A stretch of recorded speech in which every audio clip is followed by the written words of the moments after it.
Dear students, I welcome you to this video on how to write analysis and interpretation. In your research, you have collected data. The collected data have been given for statistical treatment. Now you have obtained statistical results. How to present these statistical results into a tabular format and give inferences.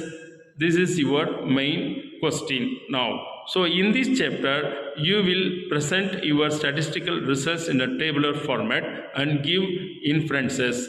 For example, I will take up a study, consumption of tea by higher secondary teachers. In that, first I will go for descriptive analysis.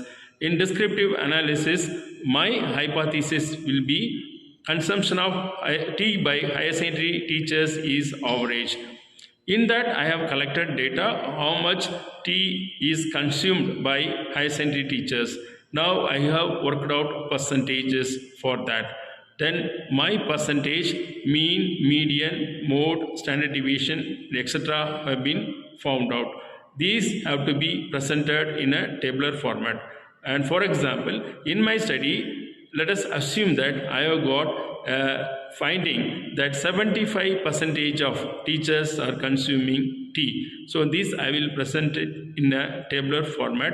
Then my inference will be the higher secondary teachers more than 50% or the higher secondary teachers 75% of them are taking tea in school. This is my inference. Then naturally my interpretation should be like this. I have collected data, that is related studies. The related studies, out of which how many studies are having similar hypothesis, how many of them are having similar finding related to my finding. So I will present in the following format. So for example, I have found out 5 studies are in agreement with my findings. Then I will write the author name within bracket, the year in which it was taken up, and so and so 2006, so and so 2007, so and so 2008, and nearly 5 studies are in agreement with my finding. And how many of the studies are not in agreement with my finding, that also I will present. Then after that, I can give a general comment like this. Normally male members or the workers are consuming more tea. This is prevalent everywhere. So this has reflected in my study. Like this, I will present my analysis and interpretation for descriptive analysis. Then I will go for differential studies. In differential studies, I could have collected data from gender, age, educational qualifications, and experience, and so on.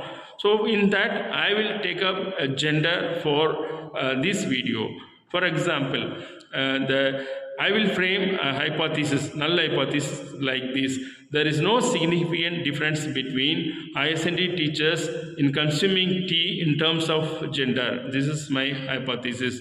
Then my findings, I will go for data collection. In that data, I have collected mean standard deviation for male teachers, mean standard deviation for female teachers, and I will present these two statistical treatment, that is t-test. In the t-test, that suppose I have got a value which is higher than the tabular value, then I will give an interpretation that the value obtained is higher than the table value. So there exists significant difference between male teachers and female teachers.